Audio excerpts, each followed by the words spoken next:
Winglets. Now this is a technology that's been tried, tested and to an extent perfected by MotoGP, and it's pretty common to see on 1000cc bikes as well these days. But would you believe me if I told you that there's a sub 500cc motorcycle that's made in India that comes from the factory with winglets?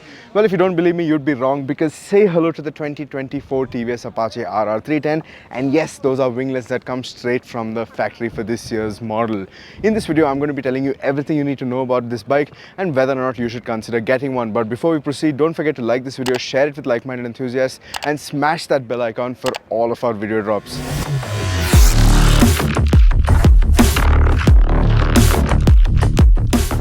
Now, I'm not going to bore you with the design of this motorcycle too much, because as you can see, by and large, the design remains unchanged from last year's model. In fact, the year before that, essentially since launch, the design has been pretty much the same. But there are a few cool new design elements, number one of which is this new color scheme. It's called Bomber Grey. It's essentially TVS's take on a Nardo Grey color scheme. Then the next major thing that you can see is this. It's a clear clutch cover. It's the first time we're seeing something like this in India, and it's very, very cool. And then you also have these winglets that I spoke about in the introduction of this video.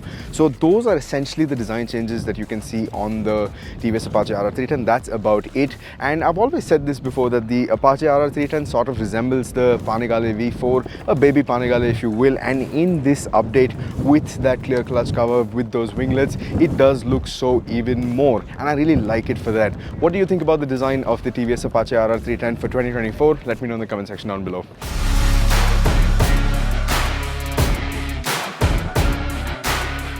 Now, the major update that the Apache RR 310 has gotten for 2024 is on the engine side of things. Now, the engine as it stands is the same. It's the same 312cc engine that we know and that TVS has worked on a lot to get rid of refinement issues. This is essentially that same engine, but the internals have been reworked heavily, and that has led to a gain in power and torque. This now makes 37.4 bhp and 29 Newton meters of torque. That's up from 33.5 bhp and 27.3 Newton meters of torque. How they have managed this gain in power? There's a larger airbox, there's better volumetric efficiency, all things that engineers understand and I don't. So I don't know if I'll be able to do a great job to explain that to you. But what it means for you and me as riders is more power. And how this power translates is actually in a very nice way, because what has happened is you have a very punchy mid-range, as you always have had. But apart from that, you have a nice potent mid-range as well. And now you can confidently carry one gear higher than you would before, allowing you to learn a new track much better, because that was the case for us. We are riding here at Coast and we had to learn the track. So that really allowed us to play around, make mistakes, get a feel for the track, and you still have enough power when you roll on the throttle to get going. And this shows in the figures as well, because on TVS's testing figures, this has better roll on acceleration, it has better roll on top speed, it has a better top speed as well, thanks to that gain in the power. Now, we've been riding on track, so all the opinions I have right now are solely limited to riding this motorcycle on a track.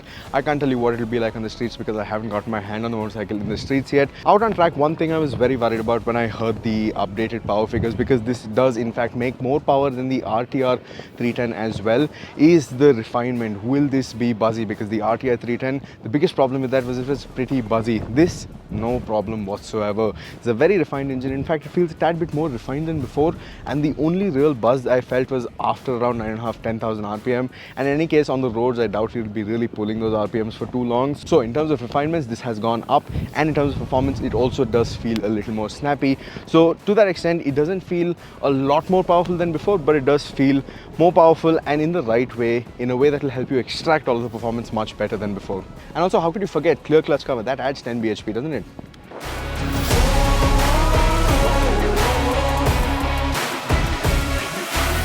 Now, in terms of the ergonomics and ride and handling setup, nothing has changed as such. We're riding the bike with the Dynamic Kit and the Dynamic Pro Kit. The Dynamic Kit is essentially the adjustable front suspension, so that's preload, rebound and compression, and the rear suspension, which is also adjustable for compression and preload. Now, apart from that, you have the same ergonomic setup. You also get the brass coated chain as part of the Dynamic Kit. You don't get the rear set foot pegs that you used to get with the BTO kit. That you can opt for buying separately. And you also have the Dynamic Pro Kit, which adds a whole suite of electronics to this motorcycle that I will get to in a bit. But like I said, apart from that, in terms of the riding handling setup, it's a very familiar bike. It's the same bike. You still continue to get those lovely Michelin Road 5 tires. And then there are the winglets. Now that's the elephant in the room with this bike, because now TVS claims that those winglets add up to 3 kilos of downforce at top speed, but Honestly, in my opinion, and I'm saying this as humbly as possible, I don't really have the skill to exploit the kind of performance you really need to have winglets. But again, on a sort of motorcycle like this, where you're looking at average speeds of 130, 140, 150 on a track day, you need to be a really skilled rider to be able to exploit the performance of this motorcycle, really push it to its limits to be able to tell whether or not those winglets are adding the sort of downforce that really enable better front end feel or any of those things. I'm not that skilled and I won't be able to tell you, but in my opinion, it's more of a visual function than anything else. It makes the bike look larger, it adds more visual appeal to the motorcycle. So do you like that? Do you think it makes a difference? Let me know in the comment section down below. It'll be really interesting to hear what you have to think about this. But apart from that, the ride and handling setup is great. The added power of the engine has really allowed you to make better use of the chassis, because this is one of the most forgiving bikes you'll ride on track. It allows you to make many mistakes before you properly find your speed and find your flow. And I guess, yeah, so that is better enjoyed with the mid-range power, the jump in the mid-range power. So yeah, I guess that's all I have to say about the chassis setup of this motorcycle.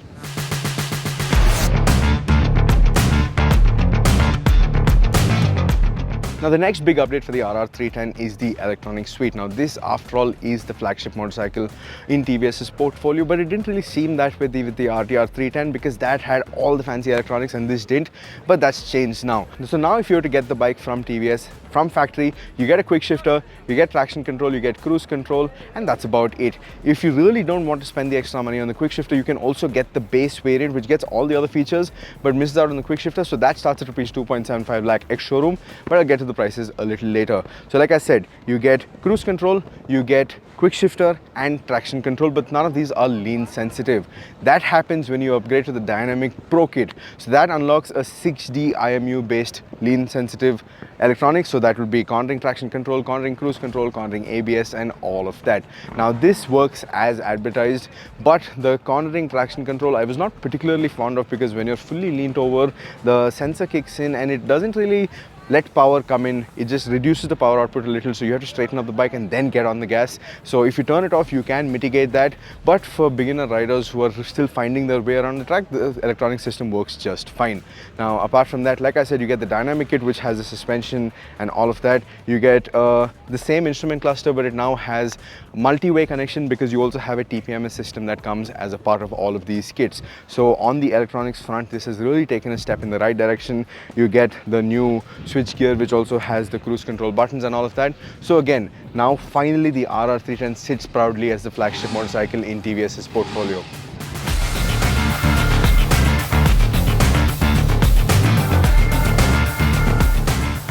Prices for the Apache RR 310 for 2024 start at rupees 2.75 lakh ex-showroom for the bike without the quick shifter. If you want the quick shifter, prices for that start at rupees 2.92 lakh ex-showroom. That's for the red color scheme. If you want this bomber grey color scheme, that's another 5,000, so that's 2.97 lakh ex-showroom.